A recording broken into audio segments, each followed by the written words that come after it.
Hello guys, ಎಲ್ಲರಿಗೂ ನಮಸ್ಕಾರ. ರಾಘವೇಂದ್ರ ಸ್ವಾಮಿ ಭಕ್ತರಿಗೆ ಈಗಾಗಲೇ ಸಾಕಷ್ಟು ಬಾರಿ ಅವರ ಕನಸಿನಲ್ಲಿ ರಾಯರು ಕಾಣಿಸಿಕೊಂಡಿರಬಹುದು. ಕನಸಿನಲ್ಲಿ ರಾಘವೇಂದ್ರ ಸ್ವಾಮಿಗಳು ಕಾಣಿಸಿಕೊಂಡರೆ ಅದರ ಅರ್ಥವೇನು? ರಾಘವೇಂದ್ರ ಸ್ವಾಮಿಗಳು ಬೃಂದಾವನ ಅಥವಾ ಮಂತ್ರಾಕ್ಷತೆ ಕಾಣಿಸಿಕೊಂಡರೆ ಅದು ನಿಮಗೆ ಶುಭವಾಗುತ್ತಿರುತ್ತದೆಯೇ? ಇಂತಹ ಕನಸುಗಳು ಬಗ್ಗೆ ನಾವು ಈ ವಿಡಿಯೋದಲ್ಲಿ ತಿಳಿಯೋಣ. ರಾಯರನ್ನು ಅಂದರೆ ರಾಘವೇಂದ್ರ ಸ್ವಾಮಿಯನ್ನು ಕಲಿಯುಗದ ಕಾಮಧೇನು ಎಂದು ಕರೆಯಲಾಗುತ್ತದೆ.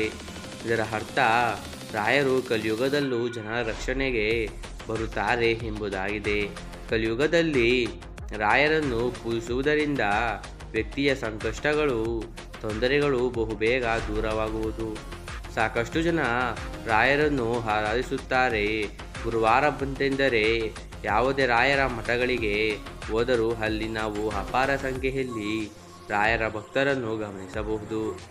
ರಾಯರು ಕೆಲವೊಮ್ಮೆ ತಮ್ಮ ಭಕ್ತರ ಕನಸಿನಲ್ಲಿ ಕಾಣಿಸಿಕೊಂಡಿರುವ ಸಾಕಷ್ಟು ಉದಾಹರಣೆಗಳಿವೆ.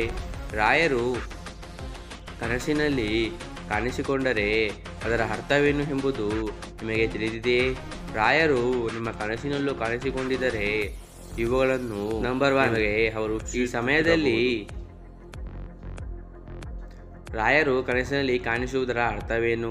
ನೀವು ರಾತ್ರಿ ಮಲಗಿರುವಾಗ ರಾಯರು ಕನಸಿನಲ್ಲಿ ಕಾಣಿಸಿಕೊಳ್ಳುವುದು ಕೆಲವೊಂದು ಶುಭ ಸೂಚನೆಯಾಗಿದೆ. ನೀವು ಕಷ್ಟದಲ್ಲಿದ್ದಾಗ ಅಥವಾ ಯಾವುದೋ ಒಂದು ಸಮಸ್ಯೆಯಲ್ಲಿದ್ದಾಗ ರಾಯರು ನಿಮ್ಮ ಕನಸಿನಲ್ಲಿ ಕಾಣಿಸಿಕೊಳ್ಳುವುದು, ಅಥವಾ ಯಾರೋ ಒಬ್ಬರ ನಿಮ್ಮ ಸಂಕಷ್ಟದಲ್ಲಿ ಸಹಾಯ ಮಾಡುವವರು ಕನಸಿನಲ್ಲಿ ಕಾಣಿಸಿಕೊಂಡರೆ ಅದು ನಿಮಗೆ ಶುಭ ಸೂಚನೆಯಾಗಿದೆ. ನೀವು ಕಷ್ಟದಲ್ಲಿರುವ ಸಮಯದಲ್ಲಿ ರಾಯರು ನಿಮ್ಮ ಕನಸಿನಲ್ಲಿ ಕಾಣಿಸಿಕೊಂಡರೆ ರಾಯರು ನಿಮಗೆ ಧೈರ್ಯವನ್ನು ಹೇಳುತ್ತಿದ್ದಾರೆ ಎಂದರ್ಥ.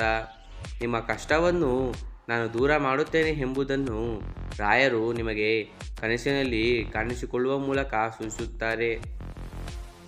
ನಂಬರ್ 2, ರಾಯರು ಕನಸಿನಲ್ಲಿ ತುಳಸಿ ಮಾಲೆ ನೀಡಿದರೆ ಏನರ್ಥ?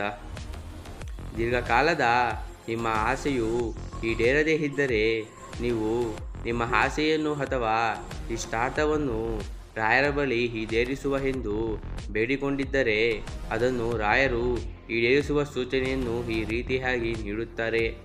ರಾಯರು ನಿಮ್ಮ ಕನಸಿನಲ್ಲಿ ಫೋಟೋದ ಮೂಲಕ ಅಥವಾ ವಿಗ್ರಹದ ಮೂಲಕ ಕಾಣಿಸಿಕೊಂಡರೆ, ಅಥವಾ ರಾಯರು ನಿಮ್ಮ ಕೈಗೆ ತುಳಸಿ ಮಾಲೆಯನ್ನು ನೀಡಿದರೆ ರಾಯರು ನಿಮ್ಮ ಇಷ್ಟಾರ್ಥಗಳನ್ನು ಶೀಘ್ರದಲ್ಲೇ ಈಡೇರಿಸುತ್ತಾರೆ ಎನ್ನುವ ಸೂಚನೆಯನ್ನು ನೀಡುತ್ತಾರೆ.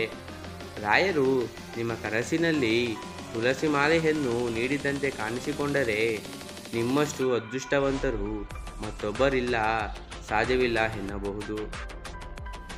ನಂಬರ್ 3, ಕನಸಿನಲ್ಲಿ ಮಂತ್ರಾಕ್ಷತೆ ಮತ್ತು ಬೃಂದಾವನ ನೋಡುವುದು.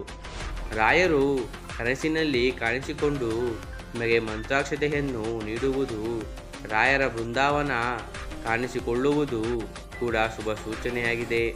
ಇಂತಹ ಕನಸುಗಳು ಬಿದ್ದರೆ ರಾಯರು ನಿಮ್ಮೊಂದಿಗೆ ಸದಾಕಾಲ ಇರುತ್ತೇನೆ ಎನ್ನುವ ಸಂಕೇತವಾಗಿದೆ.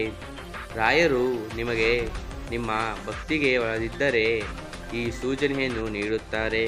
ನೀವು ಜೀವನದಲ್ಲಿ ಬಯಸಿದ್ದನ್ನು ಪಡೆದುಕೊಳ್ಳುವ ಮುನ್ನ ಕೂಡ ರಾಯರು ನಿಮಗೆ ಈ ರೀತಿ ಕನಸಿನಲ್ಲಿ ಕಾಣಿಸಿಕೊಳ್ಳುತ್ತಾರೆ. ನಂಬರ್ 4, ರಾಯರು ಕನಸಿನಲ್ಲಿ ಕಾಣಿಸಿಕೊಂಡರೆ ಏನು ಮಾಡಬೇಕು? ರಾಯರು ಕನಸಿನಲ್ಲಿ ಕಾಣಿಸಿಕೊಂಡರೆ ಮುಂಜಾನೆ ಎದ್ದು ಸ್ನಾನ ಮಾಡಿ ಶುದ್ಧರಾಗಿ ಮನೆಯ ದೇವರ ಕೋಣೆಯಲ್ಲಿ ಪೂಜೆಯನ್ನು ಮಾಡಿ ರಾಯರ ಮಠಕ್ಕೆ ಭೇಟಿ ನೀಡುವ ಮೂಲಕ ಅವರ ದರ್ಶನವನ್ನು ಮಾಡಿ. ಒಂದು ವೇಳೆ ನಿಮಗೆ ರಾಯರ ಮಠಕ್ಕೆ ಹೋಗಲು ಸಾಧ್ಯವಾಗದೇ ಇದ್ದರೆ ಅಂತಹ ಸಮಯದಲ್ಲಿ ಮನೆಯಲ್ಲಿ ನೀವು ರಾಯರ ಪೂಜೆಯನ್ನು ಮಾಡಬಹುದು. ನಿಮ್ಮ ಕನಸಿನಲ್ಲಿ ರಾಯರು ಕಾಣಿಸಿಕೊಂಡಾಗ ಅದು ನಿಮಗೆ ರಾಯರು ನೀಡುವ ಶುಭ ಸೂಚನೆಯಾಗಿದೆ. ರಾಯರು ನಿಮ್ಮೊಂದಿಗೆ ಇದ್ದಾರೆ ಎಂಬುದನ್ನು ಅವರು ಈ ರೀತಿಯಾಗಿ ನಿಮಗೆ ವಿವರಿಸುತ್ತಾರೆ. ಧನ್ಯವಾದಗಳು. ನಿಮಗೆ ಈ ವಿಡಿಯೋ ಇಷ್ಟವಾದಲ್ಲಿ ದಯವಿಟ್ಟು ಲೈಕ್ ಮತ್ತು ಸಬ್ಸ್ಕ್ರೈಬ್ ಮಾಡಿ.